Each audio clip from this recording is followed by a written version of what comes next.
কিন্তু তিনি কিভাবে বিদেশ গেলেন সরকারের কোনো ব্যাখ্যা নেই। আদৌ বিদেশে গেছেন কিনা না দেশে আছেন কিনা সরকারের কোনো ব্যাখ্যা নেই। যে কথাটা একটু আগে মান্না ভাই বললেন খুবই গুরুত্বপূর্ণ বিষয়। রাষ্ট্র যে এটাকে সরাসরি পৃষ্ঠপোষকতা করছে সেটা বোঝা যায় যে উনি মানে খোদ পররাষ্ট্রমন্ত্রী বলেছেন, স্বরাষ্ট্রমন্ত্রীও বলেছেন যে ওনার উপর তো কোনো নিষেধাজ্ঞা নেই। তো নিষেধাজ্ঞা নেই কেন? এইটা আপনি পরিষ্কার করেন না কেন যে নিষেধাজ্ঞা নেই কেন? আপনার বিরোধী দলের নেতাদের উপরে নিষেধাজ্ঞা দিবেন, পাসপোর্ট আটকে রাখবেন, আর আপনি দেশের দুটো প্রতিষ্ঠান আইন শৃঙ্খলা বাহিনী র্যাব এবং পুলিশ তার প্রধান ছিলেন, যার দাপট আমরা প্রায় মানে 5-7 বছর ধরে যে দাপট তার দেখেছি আমরা সবাই, এবং দাপট গুরুত্বপূর্ণ। একজন সরকারি কর্মকর্তা, পুলিশের কর্মকর্তা তার বডি ল্যাঙ্গুয়েজের মধ্য দিয়ে, তার কথাবার্তার মধ্য দিয়ে যে দাপটটা দেখান, এই দাপটের উৎস কি? তো সেই জায়গাগুলো যে চালু করে গিয়েছেন এটাও তো রাষ্ট্রকে আমাদের সামনে হাজির করছে।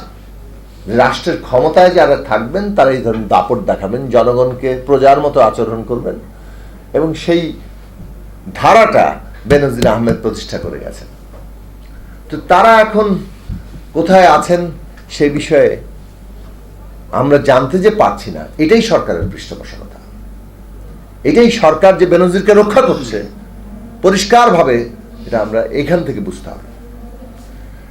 কাজেই কিংবা এই যে মতিউর রহমান এত সম্পদ করলেন, বোঝা যাচ্ছে যে অর্থনৈতিক ভাবেও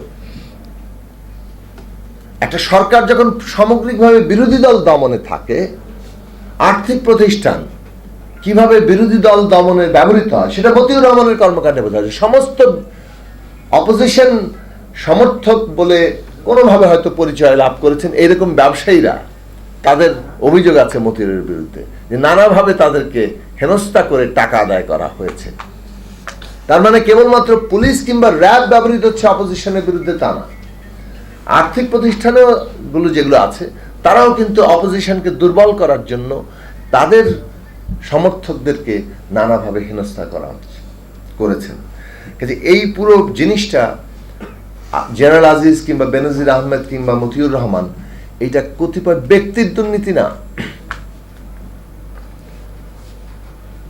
আমরা সম্প্রতি দেখেছি সেনাবাহিনী কিংবা পুলিশ প্রতিষ্ঠান থেকে বলেছেন যে ব্যক্তির দুর্নীতির দায় তারা নেবেন না। অবশ্যই ব্যক্তির দুর্নীতির দায় তারা নেবেন না, কিন্তু প্রতিষ্ঠান হিসেবে বাংলাদেশের মানুষ সেনাবাহিনীকে, পুলিশকে কিংবা এই দেশের প্রশাসন এবং অন্যান্য রাষ্ট্রীয় প্রতিষ্ঠানকে এমন জায়গায় দেখতে চায় যাতে তারা এই সমস্ত দুর্নীতি যারা আজকে করছেন তার বিরুদ্ধে সত্যিকার কোনো ব্যবস্থা হয়। কিন্তু সত্যিকার ব্যবস্থা না হয়ে যখন আসলে তারা রক্ষা পাচ্ছেন, এটা থেকে বোঝা যায় যে প্রতিষ্ঠান হিসেবেই আর কাজ করার ন্যূনতম সক্ষমতা এই জায়গায় প্রতিষ্ঠানগুলো আছে কিনা।